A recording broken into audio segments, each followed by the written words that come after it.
Hey everybody, Dustin Troyan here at Supercar Sunday, brought to you by Porsche Woodland Hills. When I talk about Supercar Sunday and what makes a supercar, this is probably one of the best examples I can show you, because it's not just Ferraris and Lamborghinis and things like that. It's a car that somebody took the time, the energy, the passion, the ingenuity, the creativity, followed their dream. And Stephan's here to tell us about this incredible car. Stephan, how's it going, folks? what do you have here? Okay, so this is a 1998 Toyota Soarer, like a soaring eagle. It's from Japan, which is why the steering wheel's on the right-hand side. And then here, it was sold as the SC 300 and 400. So there's slight differences. The biggest one is that it comes with the 1JZ motor, which is similar to the turbocharged Supra motor. And it's a little bit lighter than the versions that we got here. I bought this car because I wanted, it's my favorite Japanese car, and I wanted to daily drive the car that I like the most. So everything done to this car is done for daily driving pleasure. It's a GT car, and by definition, a GT car has a little more power, a little better braking, a little more luxury than a sports car or a race car. And that's a comfortable, fast, daily driving car. So that's what I wanted to do. You say comfortable, fast. I see the turbo. What kind of power is this putting out? This one's 750 to the wheels. 750 to the wheels. 750 to the wheels. E85 or 91? It could take both, but that's on E85. Okay. If I run 91, it's actually a 3-liter now, but if I run 91, I think we got it tuned at 450 or something like that. So let's shut this door real quick and look at this body line, because something looks different to me when I'm looking down. You did something to the back. Yeah, so the front fenders are 1.25 inches wider. The back is a little over 2 inches wider.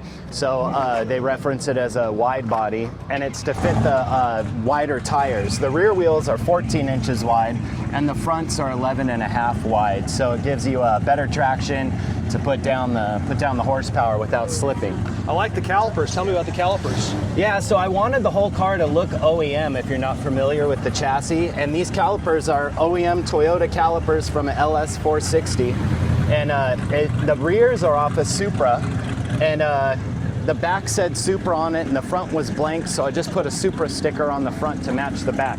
Wow, 305/30s, nice and wide, huh? Yeah, they're sticky too, they get good traction. And we have the traction control using Link ECU that's able to take in information of wheel spin 1,000 times a second and make corrections. So we've programmed that so that way it's like a Tesla when you launch. You don't have to worry about it getting sideways, sending you off the road. It's super malleable for anybody to drive and get traction. So with 750 to the tires, what type of transmission are you running? The transmission's actually out of a BMW M3, and it's a 7-speed DCT. So it's a dual clutch transmission. So you could reach down and shift that little knob like a sequential, backwards for upshifting, forwards for downshifting, or you could just leave it in automatic and just use the two pedals.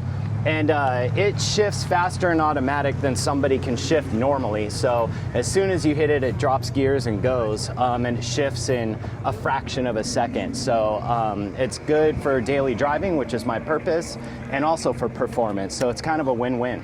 Now, the first time I met you, you came in here with arguably the biggest truck, lifted truck that's ever been to Supercar Sunday. And I don't know how you drive that thing on the street. So you kind of have a little diversity. A lot of diversity, right? Yeah. But the attention to detail that you take with your vehicles, whether it's your truck or this, tell me about the interior. Oh, thanks, man. So the interior is all Italian leather. I hand-picked 14 hides of Italian leather to match the grain to the same style of grain that Toyota originally used.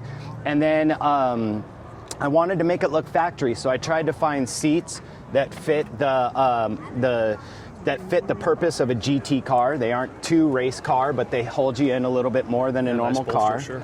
And you know, I tried to draw the lines in here so they match the factory lines in the door. I guess the goal is if you're not familiar with the chassis, I wanted the car to look like it could have come this way. Even though the steering wheel is off of maybe like a Celica or something, but it looks like it's a little bit period correct and kind of flows properly. So I just wanted the things to look like they all came this way, maybe from Toyota was my goal. Obviously the wheels don't, but. And how long did this build take? Like, what condition was it when you got it? It was in great condition. It was just a dead stock car when I sent it here from Japan, and it's taken a little over 2 years to get to this point. But for those of you who don't know, if you're wide bodying a car, you got to repaint the entire car, so that's windows out, everything disassembled, and a full repaint, which takes a lot of time. And then for the interior, to hand stitch the dash and all the door panels, the whole inside had to be stripped down to nothing. Underneath the car, every single suspension arm, every single part, you know, it's got a billet aluminum drive shaft. I mean, wow. Everything has been changed. Done. Everything's done. Every last thing. This car has been completely stripped down to naked, and you know, every part's been paid attention to with the premise of GT cars. So that's no NVH, which is, you know, shock and road noise and wind noise coming in. It's all sound deadened. No strange rattles or things that Heim joints will give you from A-arms, you know, sending shock into the chassis. It should be quiet, comfortable, luxury, and fast. And even though these are factory rotors off of another car that's bigger and heavier, the thing still stops like a street bike. It does really good. And then with the 7 speeds and the horsepower, it's able to take off real fast. It's a lot of fun. Unbelievable. I mean, there's so much in this car: thoughtfulness, design, ingenuity, fabrication. I mean, if you know what you're looking at, I'm not going to guess numbers because I think that's not polite. But people can go buy a really nice car, or they could go build one to their vision and their dream. And that's exactly what you did. Yeah, you know what I noticed, Dustin, is that like most of us gravitate towards a car because it was something we saw when we were a kid, or something that we've just always admired, you know? So they mean more to us than just a standard car. And when you walk up to your car to drive it every day, why not drive, like in my case, my favorite Japanese car, which is this one? But in order to do that and have it be malleable, you got to do all these other things to bring it up to spec. And you see that with the, you know, newer LS motors in hot rods and the bigger brakes in hot rods. And I guess this is somewhat similar, you know, but taken to a little bit of another extent of more than just a Sunday driver, but an everyday driver. So ladies and gentlemen, this right here is what we call Supercar Sunday. The passion, the energy, the time, the commitment, the follow through. You have to be stubborn to build something like this. You have to be courageous to build something like this, and you have to have vision, whether it's this car or an old hot rod or a car you're working on, your car's still primered. This is what we all aspire to. And when you pulled in, everybody was around it. Yeah. I'm grateful for you to come, show it, talk to everybody, do the interview. Your stuff's all radical, man. You're always over the top. Yeah, it's a good time. But you're kind and humble about it. And this right here, ladies and gentlemen, this is the Supercar and Supercar Sunday right here. And for all you youngsters out there, when you start looking at cars, I want you to really look at it and think about how much time, energy, effort, sacrifice did it take to build something, because you may look at a modern exotic car, which is fine, but these are also supercars because of the passion, the energy, time, and commitment. And a lot of times these things cost more than a car you can walk into a dealership and buy. So radical, love it, man. Thank you as always. Thanks. Hope you guys enjoy this. We'll see you soon.